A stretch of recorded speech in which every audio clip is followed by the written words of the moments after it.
जय श्री कृष्ण। आप सभी को अधिक मास की ढेरों शुभकामनाएं, पुरुषोत्तम मास की ढेरों शुभकामनाएं।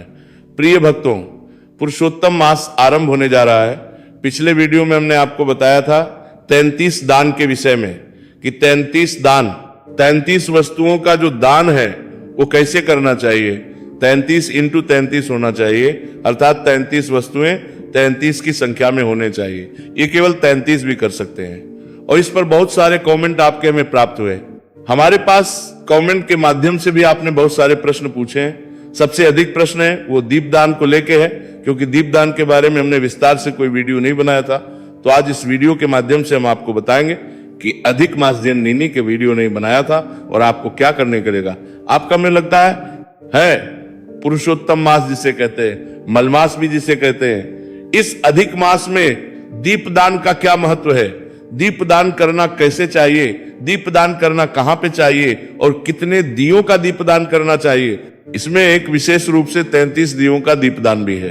33 बाती का दीपदान, वो 33 बाती के दीपदान को समझने की आवश्यकता है। वो एक एक बत्ती नहीं है कि आपने 33 बत्ती लगा दी और 33 दीपदान हो गए, ऐसा नहीं है।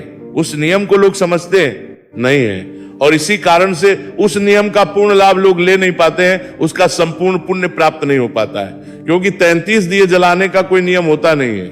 नियम होता है 33 तार की। 33 बाती और 33 तार का अभिप्राय क्या है? लोग क्या सोचते हैं कि 33 धागे लेंगे से एक बाती बनाएंगे, वो उसका दान हमें करना है। नहीं, 33 तार की 33 बाती से अभिप्राय ये है कि आप 1089 बत्ती का दान कर रहे हैं, दीप दान कर रहे हैं। ये जो दीप दान होता है ना, ये 1089 बाती का होता है, अर्थात ये 3 वर्ष का दीपदान होता है। इसको गहराई समझने की आवश्यकता है। तो बताऊंगा आपको कि ये दीपदान करना कैसे है। 33 तार की 33 बाती का दीपदान करना आवश्यक है। क्या तो करना है, तो कब कब करना है? क्या पहले दिन से करें या अंतिम दिन पर करें? कहां करना चाहिए? और जो लोग 33 तार की 33 बाती ना जला पाए, उनके लिए क्या करना चाहिए? क्या एक दिया जला सकते हैं? क्या भगवान पुरुषोत्तम का दिया कहां रखना है? ये संपूर्ण जानकारी अधिक मास के दीपदान के विषय में मैं आपको यहां प्रदान करने जा रहा हूं। जानकारी आपको पता ही है कि जो आप पुराणों पर आधारित होती है वही मैं आपको बताता हूं। इधर उधर की बातें करनी नहीं होती। बस आपसे निवेदन यह है कि वीडियो थोड़ा सा भी उपयोगी लगे तो एक बार लाइक अवश्य कीजिएगा और जितना हो सके शेयर कीजिएगा, क्योंकि सही के वीडियो यूट्यूब पर मिलते बड़े कम है और जो मिल जाए तो आपको अवश्य उसे बाकी लोगों के पास भेजना चाहिए, जिससे कि अधिक से अधिक लोग उसका लाभ ले पाए। और कमेंट बॉक्स में अवश्य लिखिएगा ओम पुरुषोत्तम देवाय नमः। भगवान पुरुषोत्तम का आशीर्वाद आपको प्राप्त होगा। आप देख रहे हैं प्राचीन मार्ग टीवी, ज्योतिष संस्थान का प्रतिष्ठित यूट्यूब चैनल प्राचीन मार्ग टीवी धार्मिक। अगर चैनल पर नए हैं और सभी शास्त्रीय जानकारी पाते रहना चाहते हैं तो चैनल को सब्सक्राइब कीजिए और बेल आइकॉन को प्रेस कीजिए।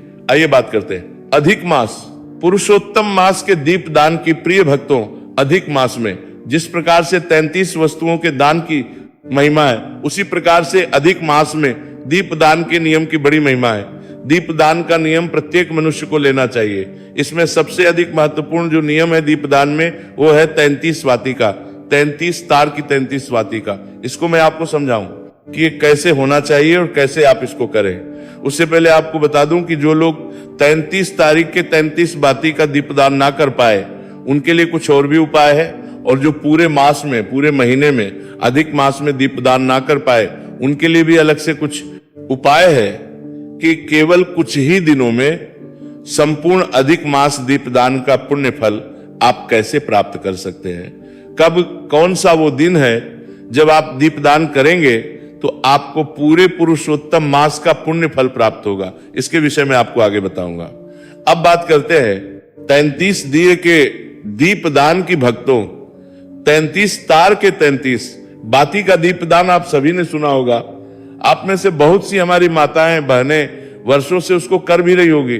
बहुत सारों को पता भी होगा कि ये क्यों किया जाता है। जिनको नहीं पता है उनके लिए बताना आवश्यक होता है कि ये 33 बत्ती का दीपदान नहीं होता। शास्त्रीय नियम क्या है, और इस गणना को तो विज्ञान भी मानता है कि अधिक मास जो है वो प्रत्येक 3 वर्ष में आता है। हर 30 वर्ष 1 महीना अधिक आता है। तो क्या ये जो हम 33 तार की 33 बाती जो जलाते हैं, वो केवल हम 33 दिए नहीं जलाते। वास्तव में तो उसके पीछे का जो मूल कारण है वो होता है पूरे 3 वर्ष की बाती जलाना। जिस वर्ष अधिक मास होता है ना, तो हम पूरे 3 वर्ष के सभी दिनों के नाम का दीप दान करते हैं। जैसे आपने कार्तिक में देखा होगा, एक 300 बाती का दीप दान करते हैं पूरे वर्ष का ना। उसी प्रकार से पुरुषोत्तम मास, क्योंकि आता ही 3 वर्ष बाद है ना, तो इसमें पूरे 3 साल का दीपदान किया जाता है। तो अब आप अगर बात करें कि जी हम प्रतिदिन का दीपदान करें, तो ऐसे प्रतिदिन तो दीपदान करना सबके लिए संभव हो नहीं पाता, और पुरुषोत्तम मास तो केवल 29 से 30 दिन का ही होता है, तो उसमें पूरे 3 वर्ष का लाभ कैसे लिया जाए। इसलिए ये नियम बना दिया गया कि अगर आप 33 मिलाकर एक बाती बनाते हैं तो उसमें 33 बाती बनती है, 33, क्योंकि एक तार को वहां एक बत्ती के रूप में गिना जा रहा है। और जब आप 33 तार की 33 बाती बना लेते हैं तो 1089 बातियां हो जाती हैं, जो कि लगभग 3 साल के दिनों के बराबर हो जाती हैं।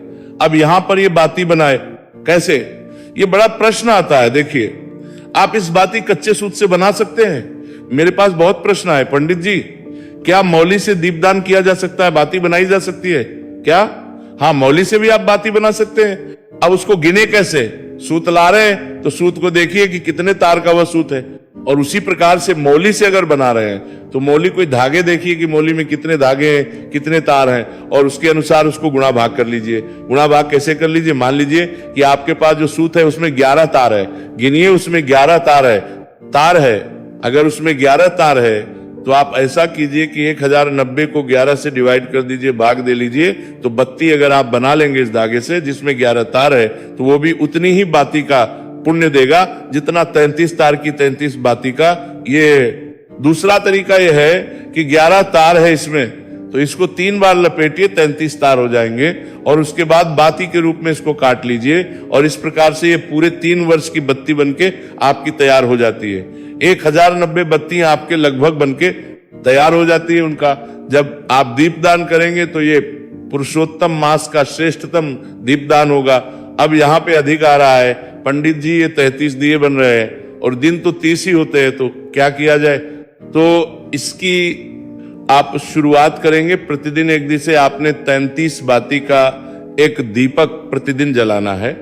और अधिक मास की जो शुरुआत हो रही है प्रिय दर्शकों, ये हो रही है 17 मई से, क्योंकि 16 मई को ज्येष्ठ मास की अमावस्या है।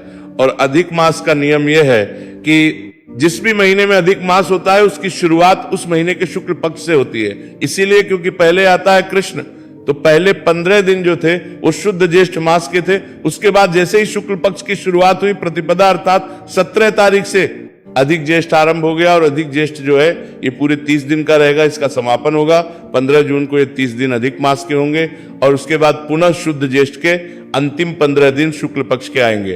तो ये जो 30 दिन है 17 मई से और 15 जून तक 30 दिए, तो आप इसमें प्रज्वलित कर देंगे प्रतिदिन के अनुसार। बाकी के जो बचेंगे वो अंतिम 3 दिनों में अतिरिक्त तुलसी माता पे प्रज्वलित कीजिएगा, अर्थात अंतिम 3 दिनों में एक तुलसी माता पे भी जलाना। अब एक बड़ा प्रश्न आपका ये है जी कि प्रतिदिन जो हम दिया जलाएंगे ना, ये जलाना किसके सामने है, किसके निमित्त जलाना है? ये दीप दान आप करेंगे भगवान पुरुषोत्तम के निमित्त, भगवान नारायण के निमित्त।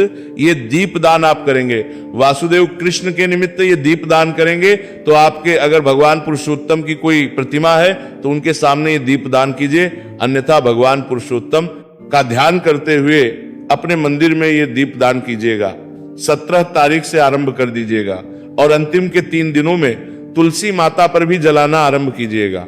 और वैसे मैं आपको सलाह दूं कि एक 33 तार का दिया तो नारायण को जलाएंगे ही आप मंदिर में, संभव है तो तुलसी माता को भी अलग से एक दिया प्रतिदिन जलाएं। एक दिया पीपल अगर आपके आसपास है तो वहां पर भी प्रज्वलित करें, ये कल्याणकारी होगा पुरुषोत्तम मास। बाकी 33 तार के दिए का जो नियम है वो अपने मंदिर में जलाइए प्रतिदिन, और अंतिम 3 दिन में मंदिर के साथ तुलसी माता पर भी प्रज्वलित कीजिएगा। ये तो हुआ 33 तार के दिए का नियम। अब मैं आपको महत्वपूर्ण जानकारी दूं कि जो लोग 33 तार का दिया नहीं बना पा रहे उनको भी अधिक चिंतित या परेशान होने की आवश्यकता नहीं है। आप यदि 30 दिन पुरुषोत्तम मास के 30 दिन में प्रतिदिन भी दिया जलाते हैं, दिया जो बनता है एक बाती का जो आप बनाते हैं, चाहे वो लंबी बाती का हो चाहे गोल बाती का, जो दिया आप जलाएंगे ना, वो एक दिया भी अगर आपने प्रतिदिन जलाया तो वो भी परम कल्याणकारी है। प्रतिदिन एक दिया जलाइएगा, और जो अंतिम 5 दिवस होंगे, जो विशेष पंचरात्रि होती है जिसमें पंचरात्रि व्रत भी किया जाता है। अधिक मास में पंचरात्रि व्रत, पंचरात्रि अनुष्ठान भी होता है, इसका ध्यान दीजिएगा। अधिक मास के जो लास्ट के 5 दिन होते हैं ना, वो बड़े महत्वपूर्ण है। उन अंतिम 5 दिनों में आपको दीपदान अवश्य करना चाहिए। एक तो मैंने बताया 33 तार का दिया, फिर आप प्रतिदिन एक एक दिया जलाते चलिए। अब तीसरी अवस्था बताता हूं कि मान लीजिए पूरे पुरुषोत्तम मास आपने दिया ही नहीं जलाया, तो अंतिम के जो 5 दिन होंगे अधिक मास की, जिसकी शुरुआत होगी अधिक कृष्ण एकादशी से, अधिक मास के कृष्ण पक्ष की जो एकादशी आएगी उससे उसकी शुरुआत हो जाएगी। इस वर्ष अगर डेट के अनुसार बताऊं तो तारीख रहेगी 11 जून। 11 जून को एकादशी है, कृष्ण पक्ष की दिन रहेगा गुरुवार का। इस दिन से आप इस विशेष अनुष्ठान को, विशेष दीपदान को आरंभ करेंगे। 5 दिए आपने लेने हैं, अगर संभव है आपके लिए तो भगवान नारायण की प्रतिमा के सामने स्वास्तिक बनाइए और स्वास्तिक पर 5 दियों का दीपदान कीजिए। 4 कोने होते हैं स्वास्तिक के, चारों कोनों में एक एक दिया और उसके केंद्र में एक दिया। प्रकार से भगवान पुरुषोत्तम के निमित्त ये 5 दियों का दीपदान आप कीजिए। अंतिम 5 दिनों में प्रति रात्रि को परम कल्याणकारी है। अगर आप, क्योंकि देखिए सबके लिए संभव नहीं है, कई बार लोगों की यात्राएं होती है या आजकल सबके अपने बिजनेस है, नौकरी कर रहे हैं तो नौकरी पेशा है, कहीं आना जाना पड़ता है तो संभव नहीं हो पाता प्रतिदिन का नियम निभाना। तो अंतिम 5 दिनों में भी आप संपूर्ण पुरुषोत्तम मास के दीपदान का पुण्य प्राप्त कर सकते हैं। केवल इस प्रकार से स्वास्तिक बनाइए, 5 दिए रखिए, उस पे 4 कोने में, 4 बीच में, और इस दीपदान का लाभ लीजिए। और माच तुलसी पे अवश्य दीपदान कीजिए। अगर आपके पास घर में माता तुलसी है तो ये वो तरीका है जो आपका कल्याण करेगा। अब आप कहेंगे पंडित जी ये दीपदान करना क्यों है, मिलेगा क्या? इससे जो मनुष्य पुरुषोत्तम मास में दीपदान करता है, पुराण बताते हैं कि उसे कभी मार्ग में या उसके जीवन में कभी अंधेरा नहीं होता, आपके जीवन में कभी अंधकार जैसे हालात नहीं आएंगे। इससे जो पुण्य प्राप्त होता है वहां आपके घर में सदा लक्ष्मी का वास रखता है। नारायण के साथ मां लक्ष्मी सदा आपके घर में विराजमान रहती है। एक दूसरा, जब तक आप इस पृथ्वी पर है तब तक आप सभी ऐश्वर्यों को भोगते हैं, और जब इस पृथ्वी से चले जाते हैं तो आगे का जो रास्ता है ना, जिसके विषय में आपने भिन्न भिन्न पुराणों में सुना होगा, गरुड़ पुराण में भी बड़ा वर्णन आता है, जो आगे की जो यात्रा होती है बड़ी कठिन, वहां भी आपको प्रकाश की आवश्यकता होती है। ये जो प्रकाश आज आप नारायण के सम्मुख करेंगे या मां वृंदा के सम्मुख करेंगे, यही प्रकाश आपकी उस यात्रा को सुगम बनाता है। एक तो इससे पुण्य इतना प्राप्त हो जाता है कि आपको भगवान हरि का धाम प्राप्त होता है। अब क्योंकि मनुष्य की यात्रा तो है, चक्र तो है, जाने का तो जो पुण्यदायी पुरुष होते हैं, जिन्होंने पुण्य कर्म अर्जित किए होते हैं, उनकी वो यात्रा सुगम होती है, अर्थात उनको उस रास्ते में सारी सुविधाएं प्राप्त होती हैं। इसीलिए सदा मनुष्य को हमारे पुराण कहते हैं कि आपको जितना हो सके दान करना चाहिए। दान के विषय में मैंने पहले भी बताया, दान कीजिए, जल दान कीजिए, अन्न दान कीजिए और जूते का दान कीजिए। जूते नहीं तो चप्पल का दान कीजिए।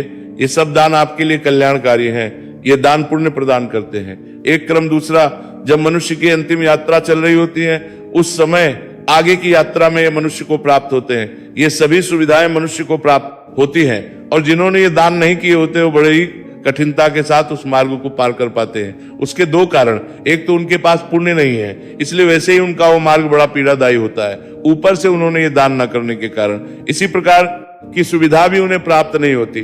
तो घोर कष्टों को भोगते हुए वो मनुष्य, वो जीव आगे की उस यात्रा पर चलती है। यही है नरक, यही है स्वर्ग। सत्कर्म करेंगे तो यही आपको स्वर्ग दिलवा देगा, और अगर नहीं करेंगे तो यही मनुष्य को नरक का भागी बना देगा। बाकी आगे करने वाले प्रभु है, आप प्रयास कीजिए। उत्तम से उत्तम बाकी कुछ और जानना चाहते हैं पुरुषोत्तम मास के दान के विषय में तो आप अवश्य बताइएगा। अभी 1 या 2 वीडियो और मेरे भी आने वाले, और अगर 33 दान का जो वीडियो था वो आपने अभी तक नहीं देखा है तो उसको अवश्य देख लीजिए, बड़ा उपयोगी है, बड़े डिटेल में विस्तार से मैंने समझाया है। उसको देख लेंगे तो सब समझ आ जाएगा कि कब कौन से दिन किस वस्तु का दान देना है। हाँ, वहां पे कुछ प्रश्न और आए थे, जैसे कि आपने पूछा कि संकल्प कब लेना है। संकल्प प्रथम दिन पर लीजिए। अगर आप प्रतिदिन दान देने वाले हैं तो, और आप कह रहे हैं कि एक ही दिन हम दान देने वाले हैं सारा, तो फिर उसी दिन जवाब दे रहे हैं। उसी दिन संकल्प कीजिए दान देने से पहले, और प्रतिदिन यदि एक एक वस्तु देने वाले हैं तो आप पहले दिन कर लीजिए और देते जाइए। इसमें अधिक महत्वपूर्ण कौन से दिन है? पूर्णिमा पर दान करेंगे, पुरुषोत्तम मास की बहुत उत्तम है। अमावस्या पर करेंगे, बहुत उत्तम है। आप एकादशी पर करेंगे, बहुत उत्तम है। बाकी शास्त्र कहते हैं पूरा पुरुषोत्तम मास दान पुण्य के लिए श्रेष्ठ पुण्य लाइए। साथ ही अगर चैनल पर नए हैं तो YouTube पर सब्सक्राइब करते जाइएगा। भगवान कृष्ण सब पर कृपा करें। हरे कृष्णा।